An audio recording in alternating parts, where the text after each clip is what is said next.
Well, what's going on out there in college sporting land? This is JPC, your college football cowboy. I'm a part of Crimson Showdown Productions with my producer, Jonathan Lewis. And today's topic is going to be Saban after Alabama. When, how, where, and why. Um, but before we get into that, I'd like to ask you guys a huge favor, and that is to like and subscribe this channel. Subscribe does not mean pay. I don't know why YouTube uses that terminology. It's all free fun, and the more subscriptions I get, the more likely it is that I will get a sponsor. And if I can get a sponsor, well, then I can sponsor some sporting events for the common fan out there like you and me. Have us a nice little tailgate party or something like that with a little bit of the extra money that we could earn from having a sponsor. But moving on to the topic at hand, Nick Saban. Where does he go after Alabama, and when does he go? Well, there's a lot of possibilities where he could go. He could just ride off in the sunset and go to the lakefront house out there in Georgia, spend a little time with the family, the grandkids, and maybe play some golf and all that good stuff. But Nick Saban to me doesn't seem like a guy that's just going to sit back idly at home. As you remember, when he had the surgery, the hip surgery, he was out in the yard fooling around, and Miss Terry had to get on to him. So that's an option. He could go and just ride off in the sunset at the lakefront house, but I just don't think that's Nick Saban to me personally. Now, there's also another possibility. If Nick Saban were to retire in the next 2 to 3 years, I think that he might end up in a sporting booth. Maybe ESPN, ABC, doubtful. CBS, maybe. But he could end up doing that because he's been on a few of these shows at ESPN, and he seems like he can hold his own, basically. But, Nick Saban's wars with the media, I don't know how long he could tolerate some of the stupidness that goes on behind the scenes, and not even behind the scenes, right out there in front of everybody. But I still think it could be a possibility. He may look at things a little bit differently once he gets on the other side of things. And he may end up being in the booth for, 5 or 6 years after his retirement. Now, the other possibility is that Nick Saban could move into an administrative role out here at the University of Alabama. Or, a lot of people throw this around, if the NCAA goes by the wayside, and they end up having some kind of committee that runs college football, you'll need a czar or a commissioner. And a lot of people have said that they think Nick Saban could be that man that could do a fair and unbiased job. Because while there's a lot of Alabama haters out there, they've got to know that Nick Saban, to me, could put his feelings aside for Alabama and do a great job as a commissioner or a czar. Nick Saban didn't graduate from Alabama.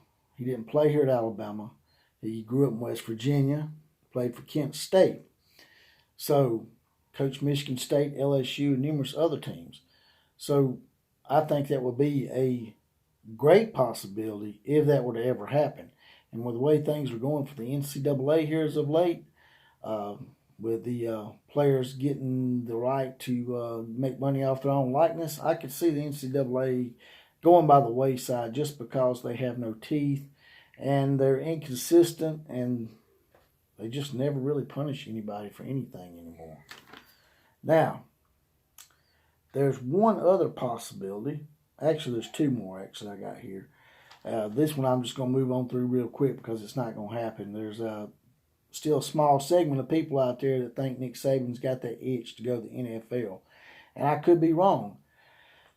And the reason why they think that is because people like Pete Carroll. As you know, Pete Carroll was a head coach for the New England Patriots.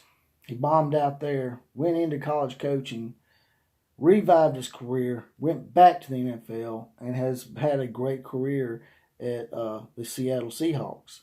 Won a Super Bowl. So they think that maybe he's got that itch like Pete Carroll. Pete Carroll never did strike me as a college coach, even when he won a national championship at USC. So, to me, I think Nick Saban dabbled and he had his taste, and he realized it's not the place for me. Plus, Terry Saban said herself that they liked the connection with the college campuses and the college communities, and her actually being a part of the whole process, as Nick Saban calls it. Whereas in these bigger cities and these NFL teams, there's just not that connection. So, like I said, that's not going to happen. Now, there is a far-reaching possibility that I thought about. It's a little out there, but it's pretty unique, and it makes you think. What if, after Nick Saban retired, he decided, hey, I want to do something different. I want to make an impact somewhere else. What if he goes into politics? You see Nick Saban in politics? I think the guy would be great.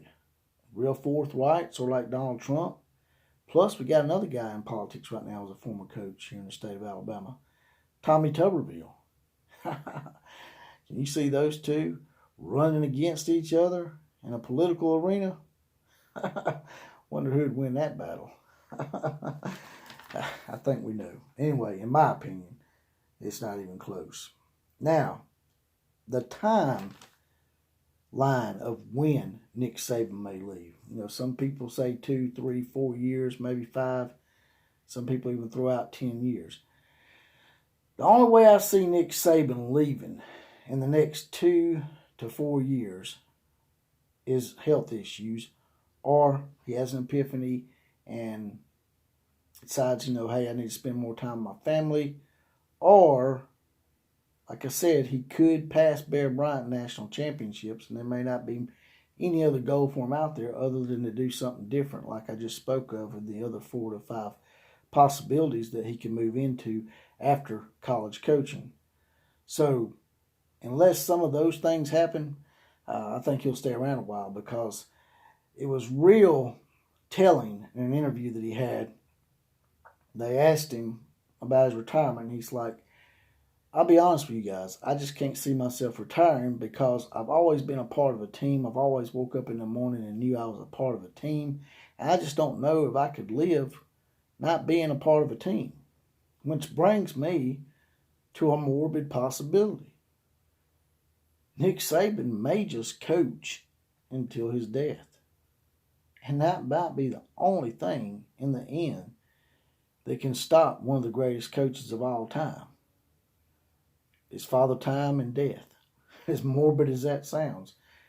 Nick Saban may coach until the man just keels over. So, I've laid out a few possibilities on when Nick Saban may leave and why he may leave and what he may do after he leaves. Now, I would like to get your guys' opinions in the comment section. Just give me a few scenarios, and we'll see what you say, and maybe even post it and maybe screenshot it into some groups or something and have a good discussion on this whole topic. And before I let you guys go, once again, I would like to say I need your help on liking and subscribing this channel. It helps out a lot and keeps us going. And like I said, you have CrimsonShowdown.com and Crimson Showdown page and group that Jonathan Lewis also runs. He has a YouTube channel called Crimson Showdown. But once again, like and subscribe. Subscribe.